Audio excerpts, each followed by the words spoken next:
Sinaí también es el monte Horeb, es el mismo lugar. ¿Okay? Y Moisés subió a Dios y Jehová lo llamó desde el monte diciendo, así dirás a la casa de Jacob y anunciarás a los hijos de Israel. Vosotros visteis lo que hice a los egipcios y cómo os tomé sobre alas de águilas y os he traído a mí. Ahora pues, si diereis oído a mi voz y guardareis mi pacto, vosotros seréis mi especial tesoro sobre todos los pueblos, porque mía es toda la tierra. Y vosotros me seréis un reino de sacerdotes y gente santa. Estas son las palabras que dirás a los hijos de Israel. Entonces vino Moisés y llamó a los ancianos del pueblo y expuso en presencia de ellos todas estas palabras que Jehová le había mandado.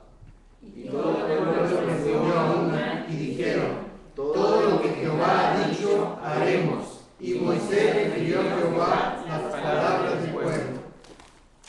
Entonces Jehová dijo a Moisés, he aquí yo vengo a ti en una nube espesa para que el pueblo oiga mientras yo hablo contigo y también para que te crean para siempre. Y Moisés refirió las palabras del pueblo a Jehová. Y Jehová dijo a Moisés, ve al pueblo y santifícalos hoy y mañana, y laven sus vestidos. Y estén preparados para el día tercero, porque al tercer día Jehová descenderá a ojos de todo el pueblo sobre el monte de Sinaí. Y señalarás término al pueblo de alrededor, diciendo, guardaos, no subáis al monte, ni toquéis sus límites. Cualquiera que tocare el monte, de seguro morirá. No lo tocará mano, porque será apedreado o asaeteado. Sea animal o sea hombre, no vivirá. Cuando suene largamente la bocina, subirán al monte. Y descendió Moisés del monte al pueblo, y santificó al pueblo, y lavaron sus vestidos. Y dijo al pueblo, estad preparados para el tercer día, no toquéis mujer. Aconteció que el tercer día, cuando vino la mañana, vinieron truenos y relámpagos, y espesa nube sobre el monte, y sonido de bocina muy fuerte, y se estremeció todo el pueblo que estaba en el campamento. Y Moisés sacó del campamento al pueblo para recibir a Dios, y se detuvieron al pie del monte. Todo el monte Sinaí humeaba, porque Jehová había descendido sobre él en fuego, y el humo subía como el humo de un horno, y todo el monte se estremecía en gran manera. El sonido de la bocina iba aumentando en extremo. Moisés hablaba y Dios le respondía con voz tronante. Y descendió Jehová sobre el monte Sinaí, sobre la cumbre del monte, y llamó Jehová a Moisés a la cumbre del monte, y Moisés subió. Y Jehová dijo a Moisés, desciende, ordena al pueblo que no traspase los límites para ver a Jehová, porque caerá multitud de ellos. Y también se santificó los sacerdotes que se acercan a Jehová, para que Jehová no haga en ellos estrago. Moisés dijo a Jehová, el pueblo no podrá subir al monte Sinaí, porque tú nos has mandado, diciendo, señala límites al monte y santifícalo. Y Jehová le dijo, ve, desciende, y subirás tú y Aarón contigo, mas los sacerdotes y el pueblo no traspasen el límite para subir a Jehová, no sea que hagan en ellos estrago. El 25 juntos dice, Entonces Moisés descendió y se lo dijo al pueblo. vamos a hacer una oración y continuamos. Señor, gracias por este día, porque en medio del trajín y de todas las actividades, tú siempre nos guardas, nos proteges. Tú has mandado que los ángeles estén a nuestro servicio. No los vemos, pero ellos están ocupados en ver por nosotros. Esta noche, Señor, abre nuestros ojos para entender lo que tú quieres mostrarnos en la palabra, y que eso sea lo que gobierna nuestra vida, lo que tú dices. Así caminaremos por fe y en victoria. En Cristo Jesús oramos. Amén. Y este es uno de los capítulos, digamos, es un poco, sí, estremecedor, porque cuando uno ve a Dios actuando así, como que no es Él, ¿no? Él siempre anhela que tengamos una relación con Él, pero aquí aparece como para asustar a los israelitas, y como que no es el Dios que nosotros conocemos, que no, Él no tiene ese tipo de actitud con los hombres, Vimos nosotros desde la creación como Él estaba interesado en hacerlo todo lo mejor para Adán. Y de hecho la corona de la creación era Adán mismo. Y Dios lo pone en el jardín y Él se preocupa de que tenga una esposa. Él está interesado que el hombre se relacione con Él. Pero miren lo que dice el 19:4, digamos que es uno de mis versículos favoritos. Dice, vosotros visteis lo que hice a los egipcios. ¿Se acuerdan cuántas plagas fueron para que al fin saliera Israel de Egipto? ¿Cuántas plagas fueron? 10 plagas. ¿Y la última cuál fue? La muerte de los primogénitos. Que si no había sangre en las puertas, el ángel de la muerte que descendió mataba al primogénito de esa casa, ¿recuerdan? Y obviamente el hijo de Faraón murió porque ellos no creían en eso. Ahora, dice aquí, vosotros visteis lo que hice a los egipcios. Y obviamente, si ustedes ven las plagas, y quizás en la próxima lección nos regresamos a ver eso, todas las plagas atacaban a los egipcios y no a los israelitas. O sea, ellos estaban libres de las plagas. Las plagas eran solamente para los egipcios. Y ellos estaban mirando lo que Dios hizo con los egipcios y cómo a ellos, por amor, les protegió. Y cómo os tomé sobre alas de águilas y os he traído a mí. Si ese concepto, eso es lo que Dios quiere, que tengamos una relación con Él. De ahí es los que han visto a Narnia, no sé si han visto la primera película de C.S. Lewis. Él toma este versículo cuando las niñas vienen sobre águilas, vieron que están encima de águilas. En la Biblia el águila es un símbolo de la divinidad. Cuando encontraron los manuscritos del Evangelio de Juan, que eran rollos, obviamente papiros, tenían un sello y el sello tenía un águila. Porque el libro de Juan, el Evangelio de Juan fue escrito para mostrar al mundo que Jesucristo es Dios. Por eso el águila siempre es un símbolo de la divinidad. Y por eso en el principio era el verbo y el verbo era con Dios y el verbo era Dios, ¿no? Juan 1:1. Exactamente. Y dice aquí que yo los traje a mí mismo. Si ven conmigo en Juan, otra vez el anhelo de Él en Juan 14, siempre es que nosotros disfrutemos a Él. De hecho, quienes estamos estudiando Gálatas se dieron cuenta ustedes que somos herederos ahora y coherederos con Cristo. Que lo que Cristo tiene, lo que Cristo es, Dios quiere que nosotros tengamos también. En Juan 14 dice, no se turbe vuestro corazón, el versículo 1, creéis en Dios, creed también en mí. En la casa de mi Padre muchas moradas hay, si así no fuera yo os lo hubiera dicho, voy pues a preparar lugar para vosotros. Y si me fuere y os preparare el lugar, vendré otra vez y os tomaré a mí mismo. Si ahí está ese concepto otra vez. A mí no me interesa ningún cielo ni paraíso donde no esté Él. O sea, la clave de todo esto es que ahí está Él. Los tomaré a mí mismo, dice, para que donde yo estoy, vosotros también estéis. Miren también en Efesios, vamos a Efesios 5. Si ese anhelo de Él de estar con nosotros, lo vemos también en Apocalipsis con ese versículo famoso que Él toca a la puerta y dice, toco a la puerta, si me dejas, cenaré tú conmigo y yo contigo. Él quiere esa relación, siempre ha querido esa relación. En Efesios 5 dice, en el versículo 27, y él está comparando la situación del matrimonio con la relación que él tiene con la iglesia, y dice en el versículo 27, a fin de presentársela a sí mismo, una iglesia gloriosa que no tuviese mancha ni arruga ni cosa semejante, sino que fuese santa y sin mancha. El asunto de llevarles a Canaán era para que el pueblo de Israel tuviera una teocracia donde Dios haría todo por ellos. Y Canaán para nosotros es el reposo, donde Dios se hace cargo de todo. Hablando de la vida cristiana, el reposo del cristiano es cuando el Espíritu Santo toma el control y uno no hace nada, sino que Él produce eso en nosotros. Y ya uno descansa y es el fruto del Espíritu que se manifiesta en la vida de un creyente. Y entonces lo sorprendente es que este Dios que quiere que estemos con Él, de pronto dice que no se acerquen. ¿Por qué? Vamos a ver eso. En el versículo dice el versículo 5 de Éxodo 19, si dieres oído a mi voz y guardares mi pacto. Sí, esto es muy importante porque el Antiguo Testamento, obviamente hay 7 dispensaciones. La dispensación de la ley empieza en el día cuando el Señor da los mandamientos. ¿Sí? ¿Y por qué los dio? ¿Por qué vino la ley? La explicación está, vamos a ver en Romanos 5.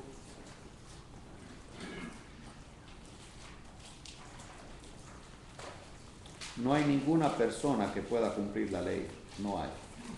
Así que en el versículo 20 de Romanos 5:21 de ustedes pueden leerlo para nosotros, ¿qué dice? Pero la ley se introdujo para que el pecado abundase, mas cuando el pecado abundó, sobreabundó la gracia. Si la ley fue dada, eso es impresionante, ¿para qué? Para que abunde el pecado. Porque el asunto es que la ley nos muestra a nosotros que somos pecadores. Si ustedes ponen un letrero, no tocar, es exactamente donde van a tocar. Yo recuerdo a una niña chiquita que la mamá le dice a la niña, ella estaba planchando, que no toque la plancha. Le dice, au. No, hace así, ella le apunta a la plancha y dice, au. Y yo estoy mirando porque yo estaba sentado y yo estaba con el esposo de la señora, pero a la vez estaba mirando a la niña, que la niña quería tocar la plancha, pero no podía porque la mamá estaba ahí. La mamá se aleja un poquito y la niña toca la plancha y dice, au. Entendió rápidamente. Ahora sí dijo, au. O sea, ella quiere tocarlo por ella. He hablado con tanta gente, algunos de ellos que son eruditos en lo que ellos hacen, gente que ha estudiado filosofía, etc. Y recuerdo a un anciano que me dice, Wilson, tú no me puedes enseñar nada a mí porque eres muy joven. No tienes experiencia. Entonces eso me sorprendió de que él fuera tan sonso al decir eso, porque eso está mal. Y entonces yo le digo, doctor, lo que usted me acaba de decir es que si yo no he probado algo, entonces no sé que eso está mal. La idea suya entonces es que yo tengo que hacerme un tacho de basura, salir del tacho de basura de esos contenedores enormes y decir la basura es sucia. Me parece que esa lógica no funciona. Además, yo no le estoy diciendo nada de mis ideas, le estoy compartiendo lo que Dios dice en su palabra. Y esto es de hace 2000 años. Así que él es más viejo que usted, tiene más experiencia que usted. No, ya no me dijo nada. O sea. Y terminamos por alguna razón hablando del fin del hombre y a dónde va el hombre, y él estaba llorando porque tiene miedo a la muerte. ¿Sí? Se asustó. Así que la ley fue dada para que abunde el pecado, porque la ley provoca al hombre a pecar. Eso es interesante, ¿no? Y tenemos que saber que la ley no son solamente los 10 mandamientos. La ley son 613 reglas. Son muchas reglas. El hombre tendría que cumplir desde que nace hasta que se muere, no solamente de acto, pero también de pensamiento. Así que no hay nadie que ha cumplido la ley y nadie se va a salvar por la ley. Y ahora ya saben para qué fue dada la ley. Y aquí, cuando Él les dice, miren, yo quiero que ustedes sean mi especial tesoro. Imagínense la intención que Él tiene con este pueblo. Estoy en el 19:5 de Éxodo. Sobre todos los pueblos, porque mía es toda la tierra. Vosotros me seréis un reino de sacerdotes y gente santa. La palabra santos quiere decir separados para Él. Y en nuestro caso es perdonados por Él para caminar con Él. Él quiere, nadie que no es santo no puede andar con Él. Y nuestra santidad es por la sangre de Cristo, básicamente. Si no fuera por Él no podemos acercarnos a Dios, definitivamente. Y dice aquí, estas son las palabras que dirás a los hijos de Israel. Ahora, los israelitas lo que tenían que responder a eso es decirle, Dios, mira, lo que tú digas o lo que tú quieras que hagamos, no lo vamos a hacer. Así que preferimos que tú nos continúes llevando en alas de águilas. Eso es la gracia. No porque yo haga algo, sino porque tú me amas. Esa es la gracia. a pesar de mí, tú hiciste lo que hiciste, porque si ustedes ven el transcurso de todo lo que pasó con el pueblo de Israel, siempre fallaron, siempre fallaron. En unos días después de que salen de Egipto y cruzan el Mar Rojo, en 3 días ya estaban listos para apedrear a Moisés. Así era el pueblo de Israel, estaban tremendos. Y obviamente por gracia, es decir, que les da lo que no merecen, Dios estaba guiando a este pueblo y ellos lo único que tenían que decirle a él: así queremos quedarnos, porque no podemos cumplir tus demandas, es imposible que lo hagamos. Pero en lugar de reconocer eso, miren lo que les dice. Moisés vino y llamó a los ancianos del pueblo y expuso en presencia de ellos todas estas palabras que Jehová le había mandado. Y el pueblo se comete un tremendo error aquí. Dice, respondió a una, dijeron, todo lo que Jehová ha dicho, haremos. Dijo, a ustedes van a hacer lo que yo les digo, ahí les va la ley, a ver si la pueden hacer. ¿Ve el problema aquí? Sí, ni se te ocurra decir a él que le vas a obedecer porque no vas a poder. Mejor dile, ¿sabes qué? Tú capacítame porque yo eso que tú pides no lo puedo hacer. Porque nuestra naturaleza, esa que heredamos de Adán, está en contra de las cosas de Dios. Vamos a ver Romanos 8, miren ahí.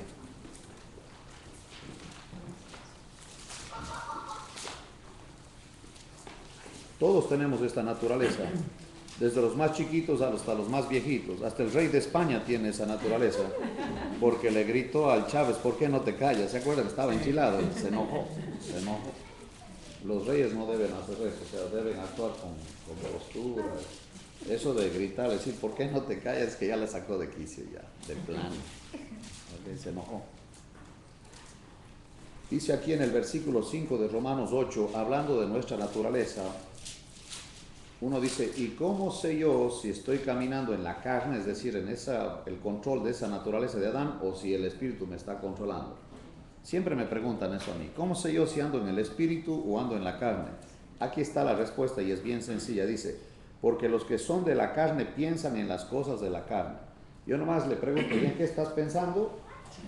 Y ya con eso se tiene. Si nuestros pensamientos, si ustedes analizan durante el día, Dios casi no tiene nada que ver con nosotros. Es increíble eso. Les aseguro que si ustedes durante el día agarraran un cuaderno y anotaran cada media hora qué hicieron, cada media hora, a ver qué hicieron esa media hora que acaba de pasar, Dios no tiene nada que ver contigo. Y ese es el problema que nosotros tenemos. Entonces lo que pensamos nosotros son cosas nuestras y por eso nos asfixiamos, nos ahogamos, nos angustiamos, porque queremos manejar nuestra vida nosotros, cuando Dios quiere estar a cargo de nosotros. El Señor Jesucristo, por otro lado, Él estaba en total dependencia de su papá. Ahorita vamos a ver eso. Dice él aquí, los que son del Espíritu en las cosas del Espíritu, porque el ocuparse en la carne es muerte, pero el ocuparse en el Espíritu es vida y paz. Por cuanto los designios de la carne, el tema designios ahí es las ambiciones, los anhelos, los deseos, o lo que quiere la carne, los designios de la carne, ¿qué dice? Son enemistad contra Dios. Nunca van a someterse a Dios, jamás. Dice, porque no se sujetan a la ley de Dios y tampoco pueden. No puede. Y los que viven según la carne, ¿qué dice? Mas vosotros no vivís según la carne, sino según el Espíritu. Si es que el Espíritu de Dios mora en vosotros. Y si alguno no tiene el Espíritu de Cristo, no es de él. Entonces, cuando uno regresa y ve a ellos en sus fuerzas le dicen a Dios, no, nosotros sí podemos hacerlo. Y eso es un religioso. Si un religioso está tremendo, porque un religioso es orgulloso. Y el religioso piensa que él realmente va a agradar a Dios y que lo que él hace le pone a Dios contra la pared y Dios tiene que hacer algo por él porque él se lo merece. Ay, muchas gracias. Pero el problema es que, y los otros puntos, hoy vamos a ver que si tú fallas en un punto de la ley, eres culpable de todo.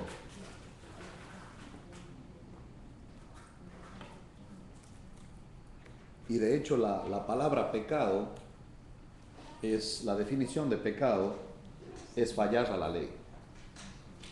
hay una palabra griega, amartía, que es la que se traduce como pecado, y quiere decir no darle al blanco. Es como que ahora que estaban en los Olímpicos, veo a la niña esta mexicana que estaba con una coreana, creo que era, y ya estaba en el último flechazo. Y todos estaban así como a la expectativa. Eso determinaba si le daba una medalla de oro o no. Tenía que mandarle al centro la flecha y no la hizo. Perdió la medalla. Sí ganó otra, pero falló al blanco. Es el pecado, fallar al blanco. Entonces, si dicen ellos, nosotros vamos a hacer todo lo que tú digas, dice, ustedes van a hacer lo que yo les digo, pues ahí les va lo que tienen que hacer, a ver si lo pueden hacer. O sea, que era para mostrarles a ellos que no pueden. Que no podían. ¿Verdad? Exactamente. O sea, Que esa arrogancia les separa de Dios. ¿Ah? O sea, ahí fue falta de humildad de parte Exactamente. Y nosotros somos igualitos. Como lo dijo usted una vez, es un espejo, ¿no? En donde nos vemos y... Exactamente. La única manera de darme cuenta que tengo la cara manchada es viéndome en el espejo. Ahí la postura es la correcta, es, ¿sabes qué, Señor? No podemos... Es que lo que tú digas no lo vamos a hacer. Así es. Mejor tú guíanos y tú sigue llevándonos en alas de águilas. Porque eso que hiciste con los egipcios, así continúa tú. Tú haciendo las cosas por nosotros. Nosotros no nos libertamos de los egipcios, tú nos libertaste. Yo me acuerdo esta historia de un niño que iba a la escuela dominical de una iglesia, porque venían en una van y les llevaban a los niños del barrio. Pero este niño no creció en un hogar cristiano ni nada de eso. Y cuando él regresaba a la casa, la mamá siempre le preguntaba que qué estudiaron ese día. El niño le dice ese día, bueno, hoy vimos la salida de Israel de Egipto. Y dice la mamá, ¿y cómo fue? Dice, trajeron aviones Mirage, buques de guerra. O sea, presenta un armamento increíble, ¿no? Y la mamá dice, ¿a poco en esos días ya había todo eso? No, dice, mamá, si te digo la verdad, no me crees. Es que él tenía temor de decirle, pues, ¿qué te están enseñando? ¿Cómo que abrió el Mar Rojo y esas cosas? O sea, qué plagas y eso, ya te están puros cuentos. Él tenía temor de que ya no le deje ir a las reuniones por semejante historia que viene a contar. Digo, esos viejos locos, ¿qué te están enseñando?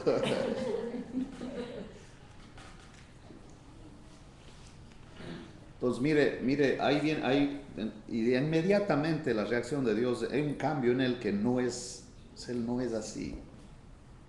Solamente con los religiosos no lo soporta. Y la gente que confía en sí mismo están en problemas. Quiero que vean eso en Mateo 23.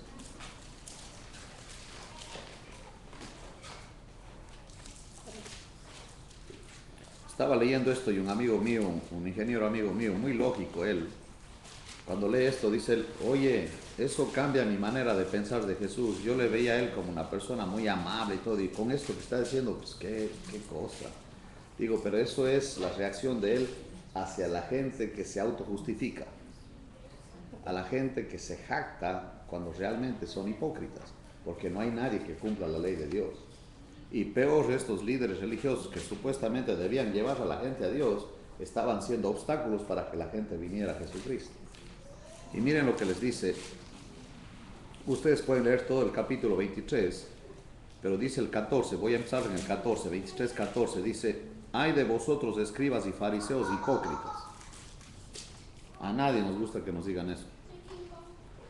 Porque devoráis las casas de las viudas y como pretexto hacéis largas oraciones, por esto recibiréis mayor condenación.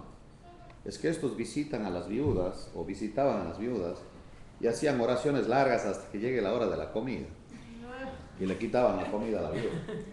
Por eso devoran a las viudas y les quitan la comida. Y una viuda no tenía tantas cosas, pero estos bandidos hacían largas oraciones para quedarse a comer. Bandido.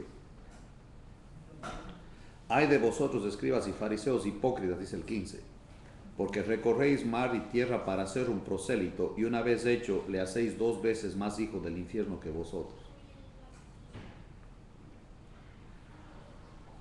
Ay de vosotros, guías ciegos, que decís, si alguno jura por el templo no es nada, pero si alguno jura por el oro del templo es deudor. Insensatos y ciegos. Ahora, esta palabra insensato, tomen en cuenta cómo les llamó. Porque ¿cuál es mayor, el oro o el templo que santifica el oro? También decís, si alguno jura por el altar no es nada, pero si alguno jura por la ofrenda que está sobre él es deudor. Necios y ciegos, porque ¿cuál es mayor, la ofrenda o el altar que santifica la ofrenda? Pues el que jura por el altar, jura por él y por todo lo que está sobre él. Y el que jura por el templo, jura por él y por todo lo que lo habita, por el que lo habita. Y el que jura por el cielo, jura por el trono de Dios y por aquel que está sentado en él. Ay de vosotros, escribas y fariseos hipócritas, porque diezmáis la menta y el eneldo y el comino y dejáis lo más importante de la ley, la justicia, la misericordia y la fe. Esto era necesario hacer sin dejar de hacer aquello. Guías ciegos, que coláis el mosquito y tragáis el camello. Ay de vosotros, escribas y fariseos hipócritas, porque limpiáis lo de fuera del vaso y del plato, pero por dentro estáis llenos de robo y de injusticia. Ups. Ya saben que estos fariseos al Señor no lo podían ver en pintura. Se enojaban tanto que les temblaba la mandíbula, crujían los dientes. Yo he visto gente así que se enoja conmigo porque le digo algo de la Biblia y no les gusta, se enojan y le tiembla la mandíbula del coraje. Quieren golpearme. A él querían apedrearle, pero no podían hasta que llegó el momento. Entonces miren en Éxodo 19, solamente quiero que se den cuenta la actitud que tiene Dios contra alguien que confía en sí mismo. O sea, dice que crujían los dientes. En otros lados Así dice, crujían los dientes. exactamente. Yo he visto eso una vez estuve de cacería y me encontré con 20 esos marranos de espín, esos jabalíes. Y dice mi amigo, dispara porque te van a atacar. Venían 20 contra mí, crujiendo los dientes, así, pero dije, yo no sabía que es tan peor que perros esto. Me eché 3 ese día. Y no puedes comer la carne del animal ese, no. Me la prepararon, pero no pude comerla. Es que nunca había hecho eso. Ahora, dice aquí, yo vengo a ti, le dice el 9, en una nube espesa, para que el pueblo oiga mientras yo hablo contigo y también para que te crean para siempre. Moisés refirió las palabras del pueblo a Jehová y Jehová dijo a Moisés, ve al pueblo y santifícalos hoy y mañana y laven sus vestidos y estén preparados para el día tercero. 19:11, porque al tercer día Jehová descenderá a ojos de todo el pueblo sobre el monte de Sinaí y señalarás término al pueblo en derredor diciendo, guardaos, no subáis al monte ni toquéis sus límites. Cualquiera que tocar el monte, de seguro que. Imagínense eso, pues no. ¿Cómo? Ahora ya no quiere que se acerque. Exactamente, alguien que confía en sí mismo no quiere que se acerque. Hay una repulsión contra esa gente, contra religiosos que se autojustifican. Es lo mismo que Caín. ¿Se acuerdan que Caín, cuando viene a ofrecer el sacrificio a Dios, qué ofreció? ¿Y qué dijo Dios? No lo aceptó. ¿Y Caín qué hizo? Se enojó y se pegó con su hermano, le mató al hermano. Así son los religiosos de tremendo. Dios los rechaza y se pegan contra el que sí lo acepta. Yo tengo fobia a la religión, hace mucho daño. Dices, Confi, precisamente en esos versículos abajo dice que Caín representa al religioso que quiere llegar a Dios en sus propios méritos. Así es. En su propio, digo, yo tengo mi método para llegar a ti, te lo ofrezco. Y obviamente Dios no acepta ese tipo de religiosos. Vaya, totalmente a los religiosos. No se puede. Tiene que ser en los términos de Él. Y por eso aceptó a Abel, porque Abel, ¿qué le trajo? Y ese cordero, ¿qué representa? A Jesús, que ya vimos que está por todo lado, está Jesucristo. Y aquí también vamos a ver cómo aparece el Señor otra vez. Y entonces dijo, no se acerquen, pasan el límite, mueren. Cuando yo leía eso, la primera vez que leí este capítulo, pensaba yo, pues, ¿qué pasó aquí? O sea, ¿por qué cambió así tan bruscamente? Ahora no quiero que se acerquen. Tremendo es. Es que ellos dijeron, nosotros vamos a hacer lo que tú digas. Sí, cómo no, no quiero que se acerquen, orgullosos. Esa es la filosofía del diablo. ¿Se acuerdan por qué Lucifer fue echado del monte de Dios? ¿Por qué Dios lo echó? Quería ser como Dios. Él quería el trono de Dios. Y esa actitud yo la veo hoy día. Dice, a mí nadie me va a decir lo que yo tengo que hacer. Yo voy a hacer lo que a mí me da la gana y nadie me va a decir lo contrario. Está tremendo. Si el hombre moderno tiene esa filosofía y por todos los lados nos enseñan a ser independientes, cuando realmente Dios quiere que dependamos en Él. Y el momento que no dependemos en Él, ya estamos en pleito con Él. porque él no acepta eso. Ahora, dice el versículo 18, todo el monte Sinaí humeaba. Eso es lo que se llama la gloria Shekinah de Dios. Él baja, ¿sí? Eso cuando él bajó también bajó en el templo. Cuando ya terminaron el templo de Salomón, los sacerdotes tuvieron que salir de ahí porque no podían estar ahí cuando baja la presencia de Dios. No pudieron estar ahí. Y recuerden que al lugar santísimo solamente podía entrar un hombre. ¿Quién era ese? ¿Se acuerdan? El sumo sacerdote, que tenía que ser de la tribu de quién. No había ningún sumo sacerdote en política, ni por dedazo, ni nada de esas cosas. O sea, tenía que ser de la tribu de Leví. Tremendo eso. No era cualquiera que a mí me cae bien, nada. Tiene que ser de la tribu de Leví y tiene que entrar vestido como Dios le dijo que debía entrar. Y cuando estoy leyendo, y vamos a llegar ahí al tema del tabernáculo, la vestidura del sacerdote tenía tantos detalles que hasta los botones tenían que ser de cierto tipo, de cierto material, y las puntadas de cierta manera, de cierto color, de cierto material. El hilo tenía que ser de cierto material, de cierto color. Que si a la señora se le ocurre de apuro pegarle el botón al marido, el marido se le muere. Y estoy seguro que si la señora quería que se muera, simplemente le hacía eso. Ya sabía fácil la ya sabía. Nada más era la campanita así, cuando se caía. Es que abajo de la vestidura había campanitas y un mecate que quedaba afuera de la cortina esa que se rasgó cuando Cristo murió, ¿se acuerdan? El velo se rasgó de arriba para abajo y era una cortina pesada. No crean que era una cortinita desde el baño que nosotros usamos, no. Estaba pesado. Y para entrar ahí una vez al año, con sangre, por los pecados débiles del pueblo.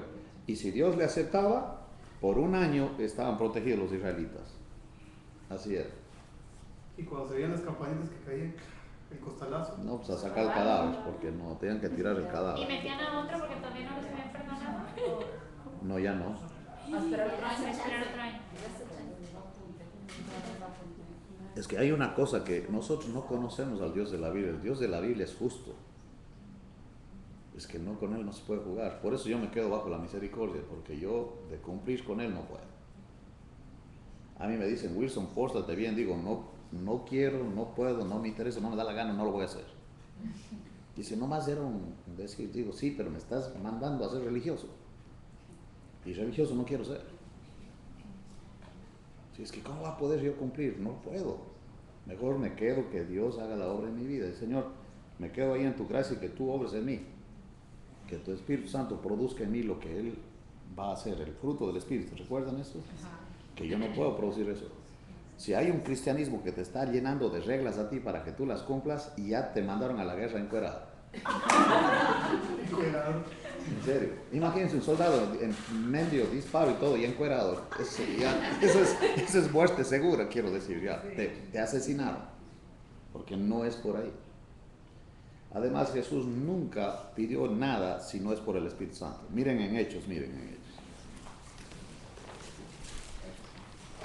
Por eso Él dijo, les conviene que yo me vaya, porque si no me voy no va a venir el Espíritu Santo. Es el 1, Hechos 1. Hechos 1, y vamos a leer versículo 1 y 2. Dice, en el primer tratado, oh Teófilo, hablé acerca de todas las cosas que Jesús comenzó a hacer y a enseñar. Ese orden es muy importante, a hacer y a enseñar. Nosotros enseñamos y no hacemos. Tienes que hacerlo y luego lo enseñas. Primero muéstralo y luego lo enseñas. Estoy en Hechos 1:1. Hasta el día en que fue recibido arriba, después de haber dado mandamientos, y ahí está la clave, ¿qué dice? Qué interesante que cualquier cosa que Él te pide que hagas va a ser por el poder del Espíritu Santo. No te espera que tú lo vas a hacer, porque Él ya sabe. Si no, sería otro religioso, el cristianismo no funcionaría, ¿no? Entonces acá ya el susto de la gente, quiero que vean eso, todo el monte Sinaí humeaba, dice el 18, porque Jehová había descendido sobre él en fuego, y el humo subía como el humo de un horno. ¡Wow! Y todo el monte se estremecía en gran manera, el sonido de la bocina iba aumentando en extremo. Moisés hablaba y Dios le respondía con voz tronante. Descendió Jehová sobre el monte Sinaí, sobre la cumbre del monte, Y llamó Jehová a Moisés a la cumbre del monte, y Moisés subió. Y Jehová dijo a Moisés: desciende, ordena al pueblo que no traspase los límites para ver a Jehová, porque caerá multitud de ellos. En otras palabras, nadie se escapa. Y también que se santifiquen los sacerdotes que se acercan a Jehová, para que Jehová no haga en ellos estrago. Dijo Moisés: el pueblo no podrá subir al monte Sinaí, porque tú nos has mandado, diciendo: señala límites al monte y santifícalo. Y Jehová le dijo: ve, desciende, y subirás tú y Aarón contigo, mas los sacerdotes y el pueblo no traspasen el límite para subir a Jehová, no sea que haga en ellos estrago. Entonces Moisés descendió y se lo dijo al pueblo. Ahora vamos a ver la ley, los 10 mandamientos, los famosos 10 mandamientos. Vamos a mirarlos. Y ahora, quizás para algunos de ustedes, la primera vez que van a leer los mandamientos, lo que dice la ley realmente. ¿Qué es lo que dice la ley? Los 10 mandamientos. Comenzamos Éxodo 20, dice: habló Dios todas estas palabras diciendo: yo soy Jehová tu Dios, que te saqué de la tierra de Egipto, de casa de servidumbre. Sí, esto es muy importante, porque siempre que hablo con cualquier persona, la gente habla de Dios, pero no es del Dios de la Biblia. Entonces no hay comunicación. Estamos hablando de personajes muy diferentes. Entonces, Dios y Dios y Dios, pero digo, ¿y quién es Él o de quién estás hablando? Es un Dios de su imaginación. Ese es el problema. Ya les he platicado que mi abuelita siempre me decía a mí: que Dios te bendiga, hijito, y me daba la bendición. Yo tenía 8 años y un día le digo: abuelita, ¿y quién es Él? Dijo: yo qué voy a saber, no molestes. Ya es la tradición, dije, ya no fastidies. ¿Ah? Es como un cliché, ¿verdad? Muchas veces como... Sí, pero me dejó loco. Yo digo, a ver, ¿cómo es todo eso? O sea, que ¿quién me bendice? Óigame, si ella ni sabe quién me bendice, ¿quién es este Dios? Me dejó loco, o sea, ups. O sea, que no sirve para nada lo que me está diciendo. Y yo no le daba tanto la bendición de la abuelita, que no significa nada. Está tremendo eso. Pues hoy día yo me encuentro con gente muy preparada y ellos hablan de Dios. Digo, oye, pero ¿y quién es Él?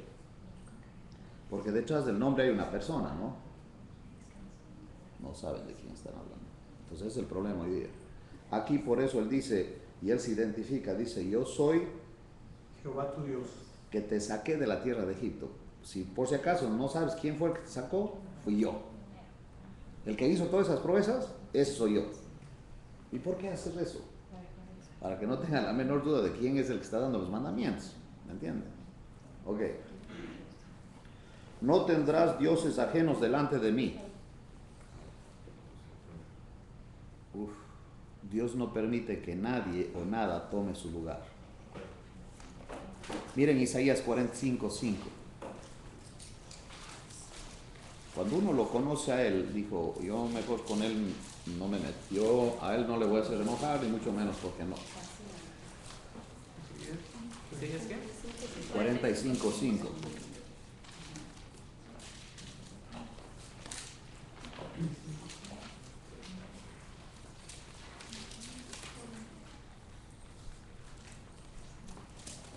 Por eso es tan importante estudiar estas lecciones, porque tenemos que conocer al Dios de la Biblia. Dice: yo soy Jehová, y ninguno más hay. Siempre nos acusan a nosotros los cristianos de que somos muy exclusivos, ¿no? No, pues nomás ustedes. Entonces digo, sí, nomás nosotros. O sea, nomás tú tienes la razón, exactamente, nomás yo, porque así dice la Biblia. ¿Y cómo les cae mal eso? No, pues hijo, los otros están perdidos. No les gusta eso. Pero aquí dice, o lo creo o no lo creo. ¿Qué dice Él? Yo soy Jehová y ninguno más hay. No hay Dios fuera de mí.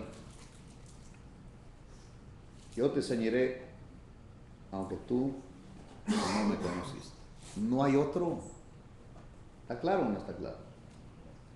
Ok, esa es la Biblia. ¿Lo crees o no la crees? Ahora discute con Él, discute, pero Él siempre gana. Dice Él: yo soy Jehová tu Dios, que te saqué de la tierra de Egipto, de casa de servidumbre. No tendrás dioses ajenos delante de mí. no te harás imagen ni ninguna semejanza de lo que esté arriba en el cielo, ni abajo en la tierra, ni en las aguas debajo de la tierra. Él no permite que hagas ninguna imagen. Vamos a ver en Hechos 17 cuando Pablo habla a los atenienses. Tremendo discurso que se echó él en Atenas a los griegos, a los famosos griegos, y les dijo ignorantes. 17. En Hechos 17 vamos a ver el discurso de él en Atenas desde el 16.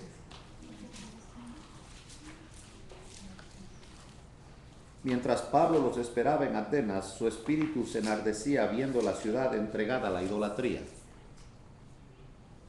Sí, muy eruditos, pero bien idólatras también. Qué interesante es ese concepto, porque la persona que es sabia en su propia opinión son idólatras. Tremendo. Y eso está en Romanos, porque dice, profesando ser sabios se hicieron necios y cambiaron la gloria de Dios por semejanza de aves, reptiles, cuadrúpedos y de otros hombres. Sí, la próxima después de la arrogancia del hombre es la idolatría, y lo que sigue a la idolatría es la inmoralidad, y lo que sigue a la inmoralidad es la locura. Toda sociedad idólatra tiene manicomios enormes, y me consta. Y dice aquí, en el 17, 17. Así que discutía en la sinagoga con los judíos y piadosos, y en la plaza cada día con los que concurrían. Y algunos filósofos de los epicúreos. ¿Sabe cuál era la filosofía de los epicúreos? Es la filosofía de Joel Osteen. Él predica los epicúreos, este famoso de Houston, porque él dice, la mejor vida hoy, tu mejor vida hoy. Los epicúreos decían, que para qué quiero yo mansiones en los cielos, yo quiero mi mansión ahorita, no me vengan que mansión en el cielo, yo no quiero nada de eso, yo quiero ahorita, yo quiero mis riquezas ahorita, hay que gozar ahorita, eso enseñaban los epicúreos. ¿Qué esperar a que el reino de Dios, ni que nada, que 8 cuartos? Decían, comamos y bebamos que mañana.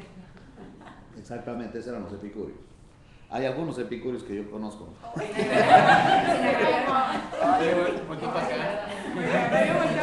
Sí, no ofender lo presente, pero sí.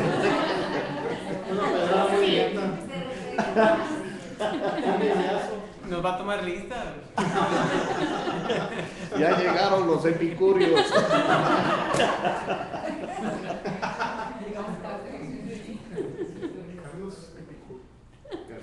Y obviamente los estoicos era muy diferente que los epicúreos. Ok, no me voy a meter con las filosofías. Disputaban con él, obviamente que discutían con él. Y unos decían, ¿qué querrá decir este palabrero? Les decían melólico básicamente. Y otros parece que es predicador de nuevos dioses porque les predicaba el evangelio de Jesús y de la resurrección. Y tomándole le trajeron al Areópago diciendo, ¿podremos saber qué es esta nueva enseñanza de que hablas? Pues traes a nuestros oídos cosas extrañas. Queremos pues saber qué quiere decir esto. Porque todos los atenienses y los extranjeros residentes allí en ninguna otra cosa se interesaban sino en decir o en oír algo nuevo. Pues estos griegos siempre querían saber de las filosofías, ¿verdad? Hasta la... Es que no había cine, no había nada de eso. Se oían a los oradores y ahí se entretenían oyendo a ver qué va a salir, con qué va a salir, es algo nuevo. Entonces Pablo, puesto en pie en medio del Areópago, dijo, varones atenienses, en todo observo que sois muy religiosos. Otra vez estamos, sí, muy eruditos, bien religiosos.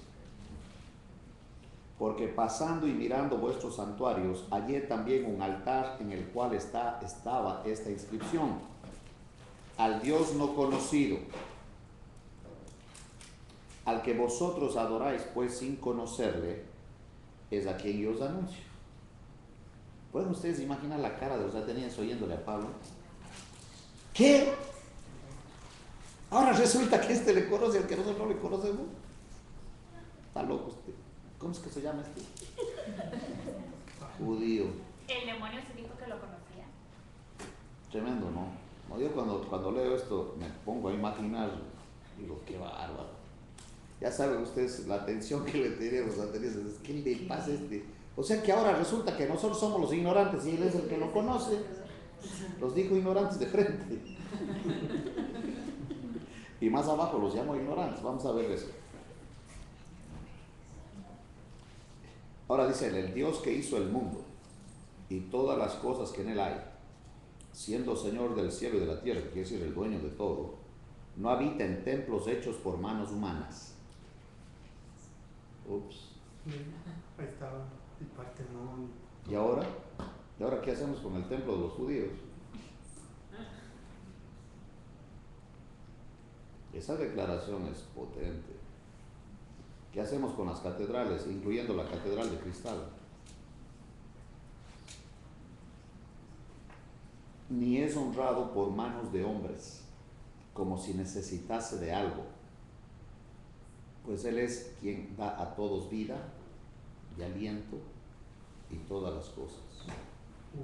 Y de una sangre ha hecho todo el linaje de los hombres para que habiten sobre toda la faz de la tierra, y les ha prefijado el orden de los tiempos. Él es el dueño de la historia y los límites de su habitación. Él también es el dueño de la geografía, para que busquen a Dios y en alguna manera palpando puedan hallarle, aunque ciertamente no está lejos de cada uno de nosotros, porque en Él vivimos y nos movemos y somos, como algunos de vuestros propios poetas también han dicho, porque linaje suyo somos.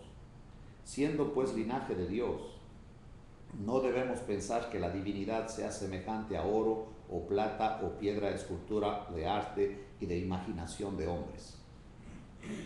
Ahí está. Estaba dando Ahí sí cortó cabezas, ya dijo ya. Y es que, mira, tengo un amigo que es historiador y él sabe de arte, ¿no? Y él es picudo, o sea, él sabe de arte, yo no sé, él sabe de arte. Y me lleva a un museo para mostrarme las pinturas de no sé quién, no sé cuánto. Y me muestra una pintura de Adán y Eva, con una hoja de higuera en los genitales. Digo, oye, dile al pintor ese que vaya a leer la Biblia. Porque la Biblia dice que se hicieron delantales, eso no es un delantal. Mi amigo me queda viendo y dice, oye, tienes razón. Bueno, vamos a ver otro. Ese pintor estaba bien sonso, dile que lea la Biblia. Y luego me presenta al Cristo de no sé quién. Digo, eso que estás viendo ahí no representa a Jesús. Para empezar, en el patíbulo los colgaban encuerados y nadie va a pintar un cuadro como realmente fue lo que le pasó. Segundo, le desfiguraron el rostro, no había en él parecer. Le sacaron la piel. Esa película de Mel Gibson no es ni la 10ª parte de lo que le hicieron. Era una bola de carne chorreando sangre. Nadie va a pintar eso, por favor, baje eso y no me andes diciendo que eso es Cristo, porque no es. Mi amigo dijo, ¿sabes qué? Vamos a ver, hay otras exhibiciones acá. Claro, quiso hablar conmigo. ¿Cómo me vas a meter cosas religiosas a mí? No seas tan sonso. Es porque no conocen la Biblia. el Dios de su imaginación. Y acá, mire cómo les llama él. Estoy todavía en el 17 y no hemos terminado el discurso. Dice él, siendo pues linaje de Dios, el 29, no debemos pensar que la divinidad sea semejante a oro, plata o piedra o escultura de arte y de imaginación de hombres. Pero Dios, habiendo pasado por alto los tiempos de esta, ¿qué? Ignorancia. ¿Qué les llamó ahí a los atenienses? Ignorantes. Exactamente. Ahora manda a todos los hombres en todo lugar que se arrepientan, por cuanto establecido un día en el cual juzgará al mundo con justicia por aquel varón a quien designó, dando fe a todos con haberle levantado de los muertos. Pero cuando oyeron lo de la resurrección de los muertos, unos se burlaban y otros decían, ya te oiremos acerca de esto otra vez. Y así Pablo salió de en medio de ellos, mas algunos creyeron, juntándose con él, entre los cuales estaba ¿quién? Se llevó al que tenía las llaves de la Areópago. Era Dionisio el Areopagita, una mujer llamada Damaris y otros con él. Qué diferente al discurso de Pedro, ¿no? ¿Se acuerdan cuando terminó Pedro de hablar cuántos convertidos? 5.000. 3.000. Y aquí eran poquitos. Es que no tenían bases. Sí. Entonces regresemos a Éxodo.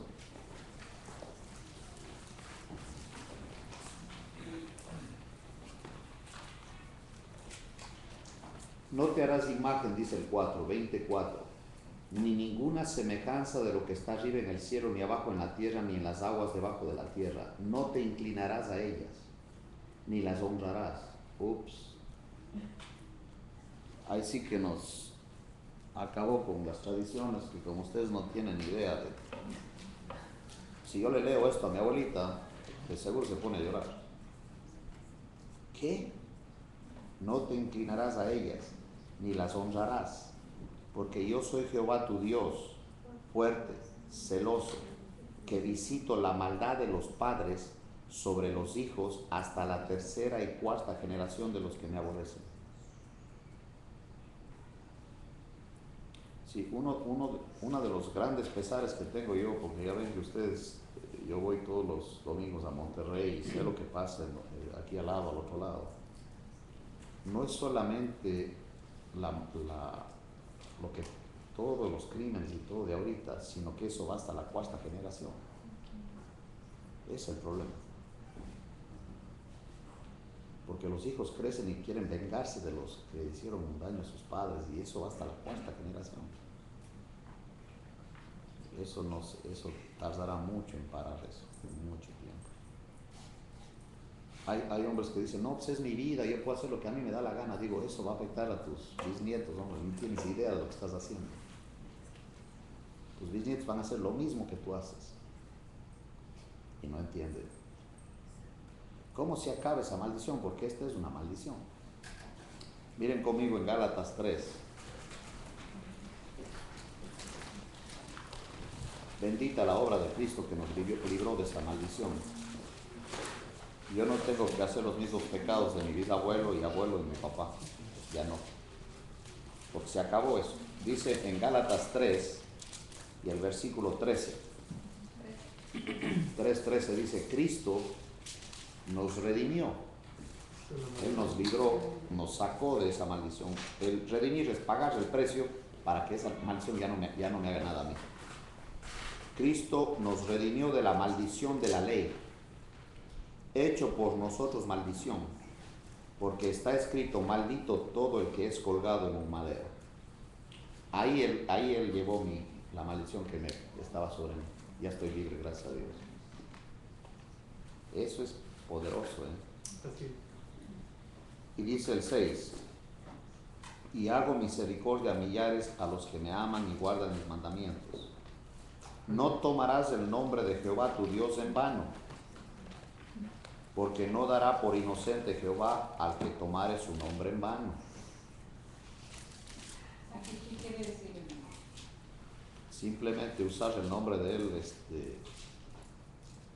la gente lo hace. Te lo juro por Dios. Por ejemplo, eso es un buen ejemplo. O sea, está mintiendo, peor todavía. Que alguien jure por Dios y está mintiendo. El marido que anda mal y le dice a la señora, te lo juro, por Dios te lo juro, y está tomando el nombre de Dios en mano porque está mintiendo. Y eso a Dios no le agrada.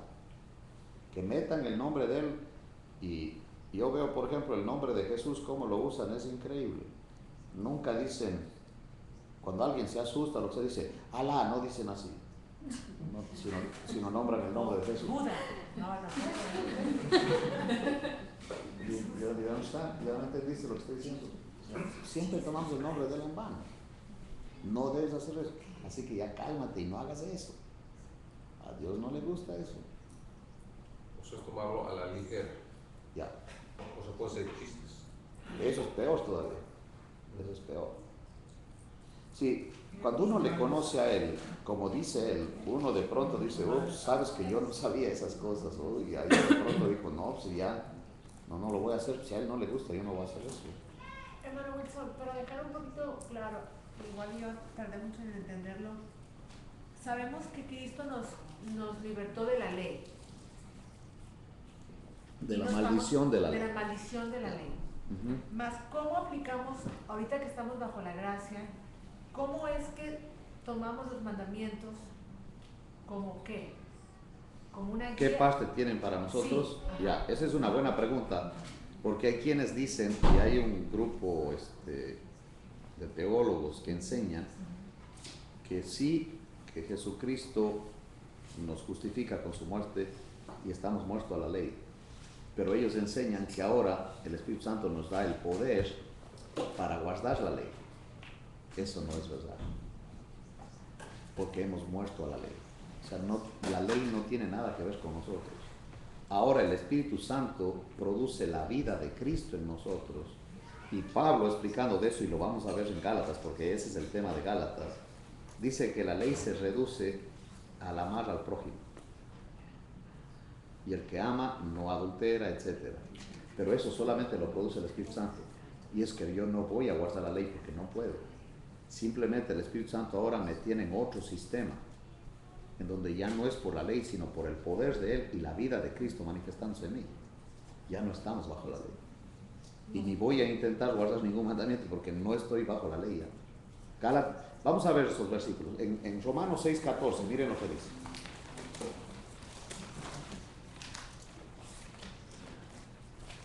Y el que se pone bajo la ley, se pone bajo maldición.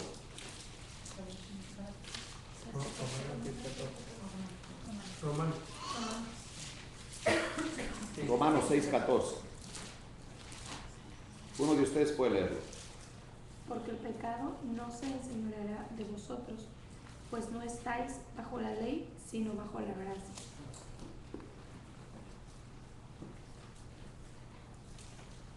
Ya no estamos bajo la ley. Ahora, miren en Gálatas, vamos a ver esto y vale la pena ver esto. Capítulo 2, del versículo 16.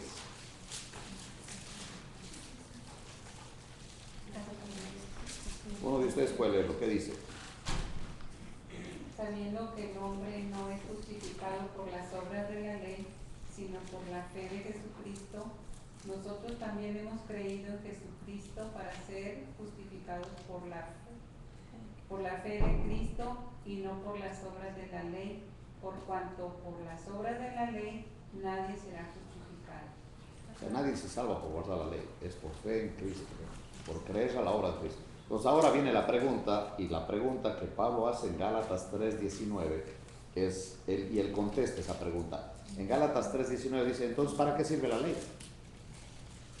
Es la pregunta, ¿no? Entonces, ¿y ahora y la ley para qué sirve la ley? Pero si nadie cumple la ley y dice que solamente somos salvos al creer, los del Antiguo Testamento, como David, Moisés, ellos fueron salvos